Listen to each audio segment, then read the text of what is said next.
I'm gonna say this too. When COVID had us in quarantine, my Fortnite stats never looked better. I think that like a bear showed up, right? Bear walked into the campsite, was like, "Rawr, I'm hungry."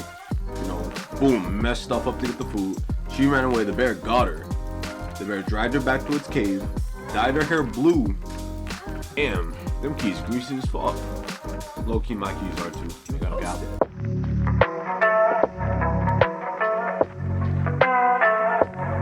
But yeah, we're gonna watch a Mr. Ballen video.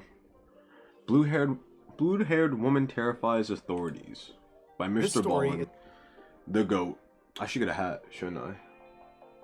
It's kind of bad spirits to not have a hat. You know what? Fucking bro. Is about a baffling disappearance that happened in 2020 in a forest in California. But the most unique part of this disappearance is the incredibly spooky twist that happened very recently. This twist is something that the Madera County Sheriff's Office, who is in charge of investigating this disappearance, they're still trying to wrap their head around what even happened. But before we get into that story, if you're a fan of the strange, dark, and mysterious delivered in story format, give him 1 second, guys. And you've come to the right place, because that's all we do, and we upload once a week. So if that's of interest to you, please sign the like button up for your very casual, very friendly, slow machine pitch baseball league. But when it's their turn at bat, switch the machine out for a grenade launcher. Also, please subscribe to our channel. And yo, watch you talk about something crazy after that. Watch you gonna be like, then she killed 15 people and kidnapped 13 children and then ate them all. But make sure to make sure to hit that like button with a grenade launcher. Turn on all notifications so you don't miss any of our weekly uploads. Okay, let's get into today's story.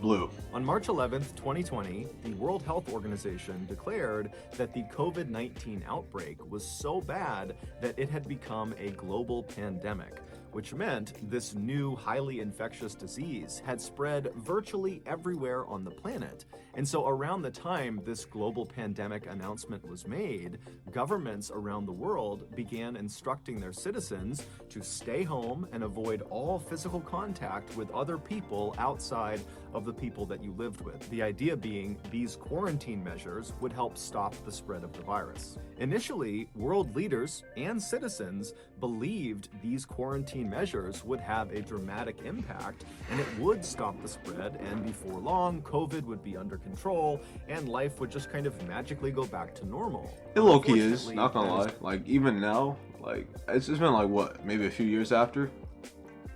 My life's kind of back to normal. It really didn't affect me that hard. I know like other people have, but for me personally, I wasn't affected that bad. It's not what happened. By June, so 3 months into the global pandemic, positive COVID cases were only going up, not down. Damn. So it was around that point in June that people all over the world were starting to come to terms with the reality that COVID was not this simple problem with a simple solution. It was a complex health issue that likely was going to be around for a long time, which also meant these strict quarantine measures also would likely be around for some time. Now, the efficacy of these quarantine measures were quickly called into question, and it was all over the news, and politicians, all they wanted to talk about was, do these measures work? Is it having an effect on the spread of the virus? But for... Yo, I want to let you know before it gets too serious for me to talk about it. I remember back, because I was in school when COVID first hit, right? I remember my 11th grade year, right? I was failing hard. Like, I'm talking about nothing but D's, F's, C's, maybe 1B. And COVID, what they did was that since it happened, they just basically just pushed everyone to next grade. And when I tell you that shit carried me, because I was not about to do all the extra work I need to do to pass, it just saved me last second. And I barely did work 12th. I didn't even learn my lesson. 12th grade, I didn't do it either. 12th grade, I barely did anything. Me and Day didn't do anything. I remember one time in math class, we fixed the AC in math instead of doing our actual work. And we somehow both graduated. You know? Sometimes you just gotta have that luck on you. For everyday people, the real concern was not politics, it was practicality. how do you live a full and happy life in quarantine? In June of that year, 54-year-old Sandra Hughes was pondering that question. To that point, her life had really not gone the way Pre-blue? she had planned it. She had been married, twice actually, but both relationships had ended in divorce, and she had never had children. She Damn. lived in beautiful Maui, Hawaii, Ooh. but she hadn't really lived there long enough to consider it her home, and prior to that, for the bulk of Yo, I can't live in Hawaii. I can't live in Hawaii because I saw this like years ago. Wait. I saw this years ago, and ever since I seen it, I could never live there, bro. Once I knew these were rocking in Hawaii, I could never move. I could never go. I don't rock with centipedes. They're the one thing I do not rock with. Absolutely not. And they're poisonous? Nah, I'm cool. I might visit Hawaii for like a week, but I'm not her staying adult there for life. She'd kind of lived this nomad lifestyle, bouncing around all over the country, and so really she had never developed a home of sorts. She was an accountant by trade, but in college she had studied not just accounting, but also wilderness survival, which she happened to be incredible at and was very passionate about. Solid. Growing up, she had always been a big outdoor enthusiast, and so she had always thought one day she would become a park ranger, and so that's why she was studying wilderness survival in college. But as these things go, after she graduated college, she did not become a park ranger. She became an accountant, and now, 30 years later, here she was. However, in June of that year, with COVID quarantine restrictions putting her and everyone else's life basically on pause, Sandra suddenly saw an opportunity, and that was... I'm gonna say this too. When COVID had us in quarantine, my Fortnite stats never looked better. My stats shot through the roof. I'm telling you. I don't even play Fortnite anymore. But when the COVID was going on, my stats were probably like maybe I get 2 kills a game. I was going 7, 10 kills a game. I just had to let y'all know. That's all. I'm sorry. Was to embrace this break from reality and spend this strange time in history back out in nature, getting back in touch with her roots as an outdoor survivalist. And so at the end of that June, Sandra would sell her place in Maui and she would move to Madera County, California, which is located smack dab in the center of California, situated just south of Yosemite National Park and just north of the Sierra National Forest. Then on June 26th, after Sandra had gotten settled in her new place in California, she would contact her family and tell them that she planned on going on this extended solo camping trip in the Sierra National Forest and that she would be in touch with them in the coming weeks when she was back out. To Sandra, this trip was going to bring her lots of happiness and fulfillment, and it was going to allow her to continue to adhere to quarantine guidelines because she'd be all alone. Shortly after speaking with her family on the 26th, Sandra loaded up all of her camping equipment into her silver Saab sedan, and then she would drive from her place south and then east a little over an hour until she was deep inside of the Sierra National Forest. At some point, she would leave the main road and she would hop onto a bumpy dirt road that kind of wound through the forest. I never understood camping by yourself. I never understood that. I get camping with some homies, camping with some friends, some family. I get that. Camping by yourself, though, I don't get it. I get like taking a walk by yourself. I understand like hiking by yourself. But like camping, sleeping out in the woods at night by yourself is different. Personally, that's just me. That's different. I couldn't do it. I couldn't do it. I have to have at least one person. Honestly, at least 2, if we're gonna be honest. 2 at minimum. Because you need one person that's gonna wake up when they hear something. One person that's gonna be like, let's check it out. And then you can be like, nah, I'm about to check it out. So then they go check it out. And then you can kind of just like survey. You know what I mean? And that road would bring her out to an area called the Johnson Meadows. The Johnson Meadows are absolutely gorgeous. It looks straight out of a postcard. It's basically a stretch of beautiful green meadows, and then around the perimeter of those meadows are the thick trees of the Sierra National Forest, and then beyond those trees are the snow-capped Sierra Mountains. But despite its beauty, the Johnson Meadows are actually fairly dangerous. It's a very isolated part of the Sierra National. Thank you. Forest, and there are lots of cougars and bears and other natural hazards in the area, so it's not really Facts. Now imagine going out to like go, how was I say forest? Imagine going out to go camp by yourself, and then a fucking cougar shows up. What are you gonna do? What are you gonna do against a cougar? I can't fight a cougar personally, but I can jump a cougar. I mean, hey, you gotta do what you gotta do. If you see this running at you, there's not much you can do, right? You're basically done for. The moment you see this and you hear that little, you're done. You're done. You're just fresh meat. a place you go unless you're prepared to be there. And Sandra was certainly that, both in terms of her survival experience and the gear she brought with her. So when Sandra drove her car right up to the edge of the Johnson Meadows, she parked her car off to the side of the road so as not to block the road, and then she got out, she collected her things from the trunk, and then she threw it over her shoulder and began hiking into the middle of the Johnson Meadows to look for a place to set up her campsite. 6 days later, on July 2nd, some And she was out there hikers for a came out minute. of the tree line into Johnson Meadows and began walking across the center of it. And as they're walking along, they notice up ahead what looks like a tent and a campsite. They don't see anybody near it, but they clearly see someone is camping in the middle of Johnson Meadows. And so this is totally not unusual. Lots of people go hiking and camping in this area. And so these hikers just began kind of creating a wide berth around this person's campsite because they didn't want to cut right through the middle of it as they went across the meadow. But as they're making this kind of wide berth around this campsite, they looked over at it, and as they passed by it, they noticed that the campsite was definitely abandoned, and it looked totally destroyed, like a tornado had crossed right across it. Okay. So I don't think she has blue hair yet, right? This is pre-blue hair, pre-Joker arc. So what's about to happen that turns her hair blue if she's left the camp?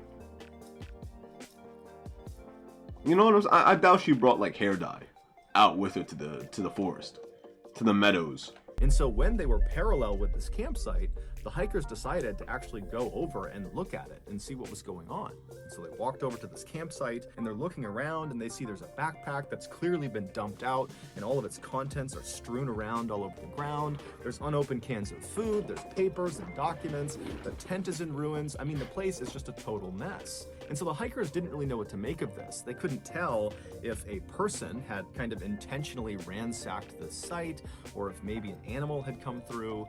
But as a precaution, they marked down on their map where this destroyed campsite was, and then they hiked out of the forest. And when they were back in cell phone range, they called the Madera County Sheriff's Office and they reported the site. And so later that day, some Madera County sheriffs made their way out to Johnson Meadows, and sure enough, the campsite is still there, it's still in ruins, and it's still abandoned.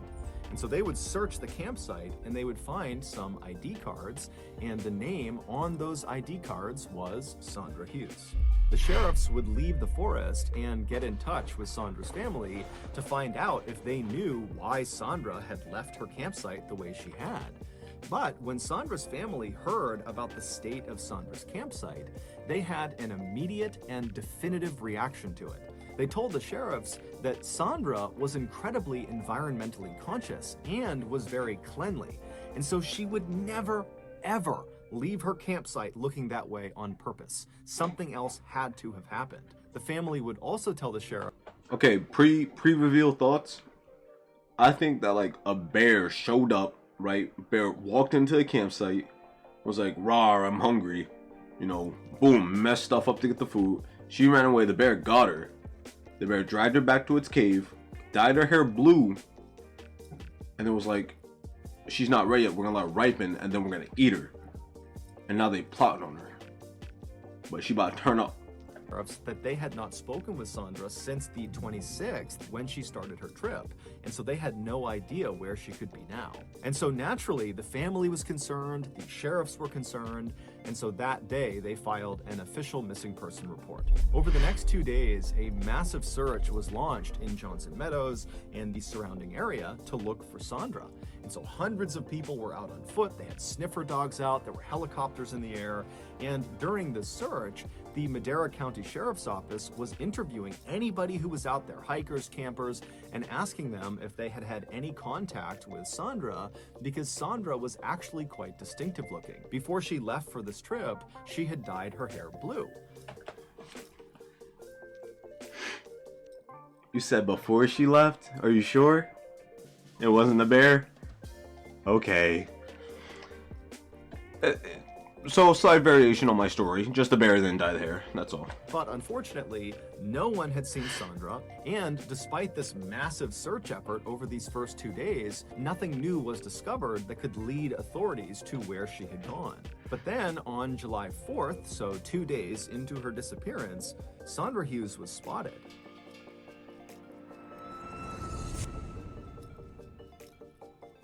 Before we get to the rest of today's video, I was about to say, that shit look like an ad. I'm sorry, Mr. Ball. I can't do it. I can't do it. below. Pop-up ads. Okay, back to the story. Some hikers were cutting through the Johnson Meadows area, and they saw this woman who was just standing off to the side of the meadow. She was by herself. She had no gear with her. She was barefoot. She had a black shirt on. She had blue jeans on. She had a bruise on her face, and she was just kind of standing there as if she was waiting for something. And as these hikers walked past her, they definitely noticed her, but she didn't wave them down. She didn't act distressed. She didn't look like she needed any help. They just kind of saw this person minding their own business, and they walked right on past her. It wasn't until those hikers got to the parking lot that they saw all these missing person flyers out for Sandra Hughes, and they would see the picture of Sandra, and they would see her distinctive blue hair. Yo, imagine how fucking freaky that is. Imagine you walking down the street, right? Let's just set a scenario, right? Let's say that you're walking down the road, right? And you see someone, just a regular person, and you just look at them for a little bit too long. You're like, you can't remember what they look like. Then you walk to like a little bit down, you look on a light post, and there they are, missing person. Me personally, if they seem like they're doing fine, if they seem like they living life, you know what I mean? But if there was a reward, then I'm a bounty hunter, baby. I'm on it. That they would say, oh my goodness, the barefoot woman we just saw standing in the forest. Oh, she's barefooted? Never mind. Sandra Hughes. And so the hikers called the Ain't no way someone in their right mind going around barefooted. Bro, I hate walking around outside in bare feet because I stepped on a pebble one time and I was pissed because I was I was walking outside and I tried to start running. And the moment I took that first run, like, you know, like when you're about to run, you take that first run step, like the first like push step to start your speed. I immediately stepped on a pebble, bro. I was about to cry. Sheriff's Office. The Sheriff's Office got really jazzed up. They headed out to where they had claimed to have seen her, but there was no sign of her, and there was nothing left behind that would indicate where she might have gone. The following day, on July 5th, Sandra's vehicle was located, but Sandra was not with it. It was found 5 miles north of where her destroyed campsite was in Johnson Meadows, and the vehicle was actually at the bottom of a ravine, and this ravine was right next to a winding forest road. And so after looking at the damage on the front of the car, authorities believed Sandra was driving the car on that road and then hit a tree, and then she rolled off the embankment down to the bottom of the ravine. Damn. There was no blood inside the vehicle, so it wasn't immediately clear if this accident had actually done any physical harm to Sandra. But the most significant thing about the discovery of this vehicle was the state of Sandra's personal effects that had been in the vehicle. clearly, after the vehicle had come to a stop at the bottom of the ravine, someone had pulled out all of the things inside of the car, all of Sandra's personal things, and kind of thrown them carelessly all over the forest floor, as if they were kind of rummaging through her car looking for something, throwing things as they went. And the Madera County sheriffs couldn't help but think that this was eerily similar to how her campsite looked in Johnson Meadows, where all of her personal effects had just kind of been chucked all over the place. At this point, authorities did not believe Sandra was actively trying to evade them. Instead, they thought, maybe Sandra got hurt, maybe back at the campsite or even during this car accident, and the injury has impaired her cognitive abilities, and so now, maybe she's lost in the woods and doesn't know what's going on. There was some discussion about foul play maybe being involved, but that was largely discounted. And so a decision was made to just leave her vehicle where it was at the bottom of the ravine, thinking, maybe Sandra is going to come back to this vehicle, and maybe that's why all these things have been strewn around, because she's coming back and looking for something. I ain't gonna lie, if my car goes off a ravine and like it's totaled, like there's no saving it, no salvaging it, it's just GG's, I guess. That's a walk of shame for me, I gotta take that walk of shame home. You know what, I'll probably take off my shoes too. If I made that mistake, I'll probably take off my shoes too. I gotta step on every pebble on the way home. I deserved it. I hit that tree. I should have swerved. I played too much GTA to miss that. I played too much GTA. And so authorities left a note in the window of her vehicle that said, hey, Sandra, we're looking for you. Please call this number if you see this. And then at the bottom of this note, it said, your family really misses you. The search for Sandra would continue over the next several days with a new focus around the area where the car had been found, but nothing new was discovered. Then, on the evening of July 12th, so 1 week after the vehicle was discovered, a team of searchers had made their way 2.5 miles north of the vehicle, and they were actually inside of Yosemite National Park. They were barely inside, and they were right up along this lake called the Spotted Lake. Now, this is an area that's very difficult to get to. There are no main roads that get there, there are no main trails that get there, and so the searchers, they're up in this very rugged part of Yosemite, and as they're walking along with their flashlights out, they see a sleeping bag, and it's laying out right in the middle of the ground, in the middle of nowhere, and it looks like it's been used recently, and it would turn out that sleeping bag was Sandra's. But again, when they brought all the searchers out to that area and they searched all around the Spotted Lake and all over this area, there was no sign of Sandra. At this point, authorities were totally baffled.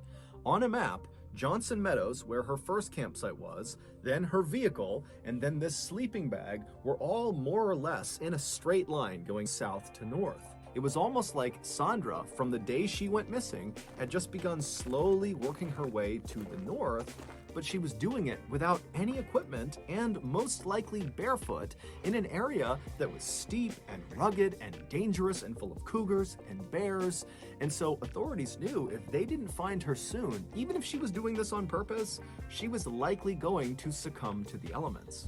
The search for Sandra would continue for another week after the discovery of her sleeping bag, but by that time, by July 20th, there hadn't been any new developments. No one had seen Sandra, there were no new leads, and so unfortunately, the authorities had to scale back their search. About 3 weeks later, on August 9th, two hunters were driving down this very desolate forest road, located several miles to the east of where Sandra's car had been found. And as they're driving along, they turn this corner, and as soon as they do, they look up ahead and they see there's this woman. Now, she's not standing on the road. At this point, bro, she's a Scooby-Doo villain. Like, everyone besides the people that need to find her is finding her. Like, everyone else. Everyone's like, yeah, no, I seen her like the other day. Oh yeah, really? Let me go up there. Nowhere to be found. She's a mystery. She's a myth. Or even right next to the road. She's that was a joke. Tucked up a ways on this hillside in the trees. I know she's real. And she's leaning up against a tree. I don't want to get hit with that, whatever that guy's name. He got sued for some shit. I forgot what it was. I saw it on the hunters are looking at her, and that's all I know my news by. She's got no equipment with her. There's no backpack. There's nothing, no tent, and there's no other people anywhere. I mean, they're in a very isolated part of this forest, and it's odd to see people here to begin with, let alone this woman who's just kind of casually standing up against a tree. And so the hunters, they're like, okay, let's drive up and see if she needs something. And so they'd pull up right up alongside her. She's still, 10, 15 feet away from them, tucked up in the trees. And so they'd No racial, I guarantee they white. Because personally, me, I'm not stopping for shit. I'm not stopping for a damn thing. Unless I can guarantee that they are not a threat, I am not stopping for a single thing at all. roll their windows down and they're looking up at her, trying to kind of flag her and get her attention. But the woman is not paying attention to them at all. She just continues to prop herself up against this tree and just kind of stares off into the distance. And so the hunters, they're looking up at her thinking, you're what's stopping going for on that? with this woman? And they kind of called out to her. They tried to wave her down, but there was nothing. There was no interactions with them. And so ultimately the hunters thought, okay, well, we don't know what this woman's doing, but it seems like she's here on purpose and she doesn't seem like she's in distress. She doesn't look hurt. And so they just decided to carry on. So they drove off, and then later that day, That's the they move. would see one of the missing person flyers for Sandra Hughes, and they saw the blue hair. Nah, they got no excuse. This shit is in 2020, bro. We have phones. Nigga, airdrop that shit. Why is it only by the paper that people are seeing this? Caucasian female, brown hair, brown eyes. At the time disappearance, blah blah blah blah. Okay. There in the picture, and they were like, oh my goodness, the woman we saw standing up against the tree in the middle of the forest was that woman, Sandra Hughes. The hunters would Yo, imagine how fucking infuriating it is to be the park ranger, and every other day, someone's like, oh, "I've seen this woman. She's right out there," and then you go, and then she's gone. I'm like, bro, at this point. contact the Madera County Sheriff's Office and report the sighting, and they would describe Sandra as looking slightly thinner than the picture of her on her missing person flyer, and they would also say she was wearing overalls and a floral t-shirt, which was interesting to sheriffs because the last time Sandra was sighted, which was on July 4th, when those hikers had seen her barefoot with a bruise on her face near Johnson Meadows, she had been wearing a black shirt and blue jeans. And so clearly she had changed her outfit, but that didn't really make any sense because she had left all of her things at the campsite and her car, and so the whole situation was just totally weird to the sheriffs. But regardless, they headed out to that road where the hunters had seen Sandra, but like always, Sandra was not there, and there was no sign she had ever been there. After this, Sandra's case went cold, and so authorities and her family began to brace for the reality that they likely would never see her again. But there was one more terrifying twist coming. A year later, on Wednesday, July 21st, 2021, Jake Gorba, his wife Victoria, and their 3 young children were driving in Jake's off-roading vehicle up the steep forest road in the middle of Sierra National Forest. He finds her on their way to the top of Shut-Eye Peak. Shut-Eye Peak is a mountain in the Sierra National Forest with stunning panoramic views from the top, and it's located about 5 miles to the south of Johnson Meadows, where Sandra's first campsite was discovered. So Jake and his family, they're driving their way up this long, bumpy, winding forest road, making their way towards the top of Shut-Eye Peak, and when they get about halfway, the kids in the back start complaining that they're hungry. And so Jake and Victoria, they decide, you know what, let's just pull over at the next natural stopping point and we'll have a quick lunch and then we'll continue on the rest of the way.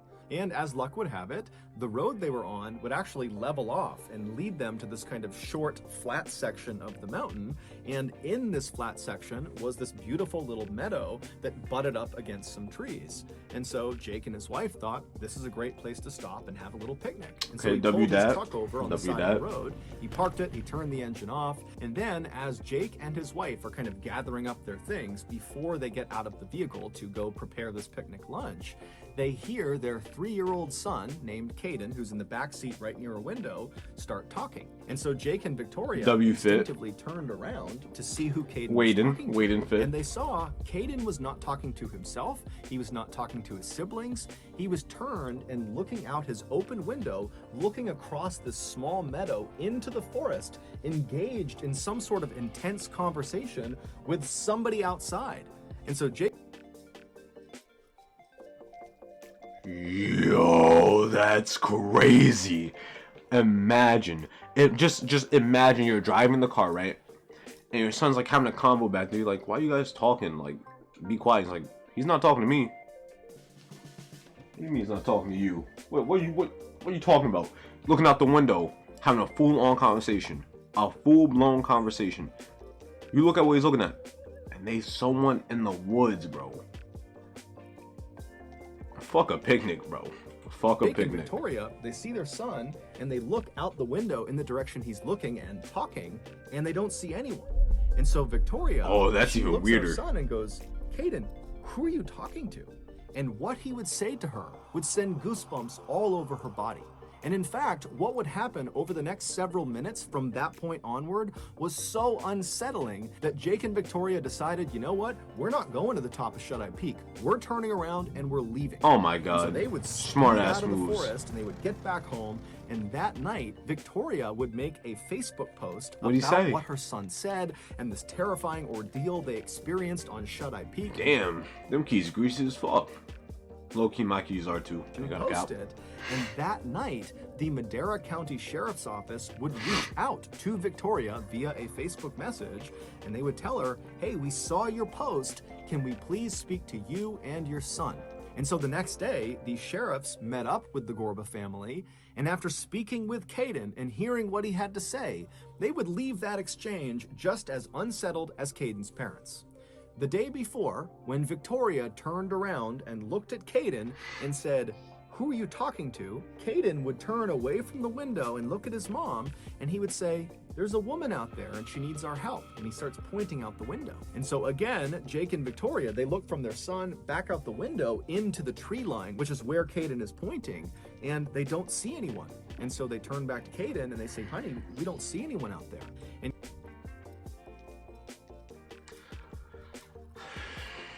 Caden, at this point, he becomes emphatic and he says, "Mom, you gotta trust me. She's right there. She needs our help. She's lying face down, her legs are straight up, and she's dead." And so at this point, Excuse me? I thought he was a kid. No. No, no, no, no, no, no, no. I refuse to believe a child was like, "Mom, she's laying face down. Her legs are up. And she's dead." Nigga, excuse me? Well, guess we ain't gonna find out how. Let's go home. Victoria and Jake are looking at their son thinking, "What's going on here?" Jake promptly hops out of the car and just starts running into the woods to see what's going on. Is there a person out here? But he's out there looking around and there's no one. And while he's out there, his son is pointing in the direction of where he is, claiming there's this woman right near him. And so Jake's looking around thinking, "There's no one out here. I have no idea what my son's on about." And so he's spooked. He runs back to the car. And when he gets inside, Caden is still looking out the window. He's pointing and he's talking to this dead woman that needs their help. And so Jake and Victoria, they were horrified. They turned around, they left. And then that night, when Victoria made that Facebook post, she included in the post what this woman apparently looked like based on what Caden said. And what Don't Caden say it, said bro. was Don't say she it. had a black t-shirt on, blue jeans on, and blue hair. Ooh, ooh. So that means that she's wearing two fits. She has two fits on standby. She hasn't washed her clothes in days. Wait, but she was wearing overalls and a floral t-shirt before, like before that.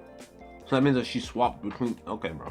And so when the Madera County Sheriff's Office saw this post that described seeing a person in a black shirt, blue jeans, and blue hair, that's crazy. they knew that description matched Sandra Hughes. And so when the sheriffs met up with the Gorba family, they brought with them a lineup of several women. And they went right up to Caden, and without giving him any extra information, they just showed him all these pictures of all these women. And they said, "Caden, can you identify in any of these pictures the woman you saw in the woods?" And Caden looks at these pictures, and he picks out 3 pictures. All 3 are Sandra Hughes.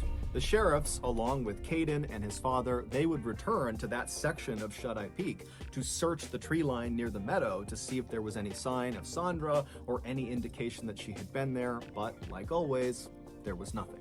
As of today, we still have no idea where Sandra is or what happened to her, and nobody has any idea what to make of the very strange sightings of her that occurred after she went missing. It's all just one big mystery. If anyone has any information about Sandra Hughes, you are encouraged to contact the Madera County Sheriff's Office. The number is right here and also in the description. That got nothing to do with me. Personally, that has nothing to do with me.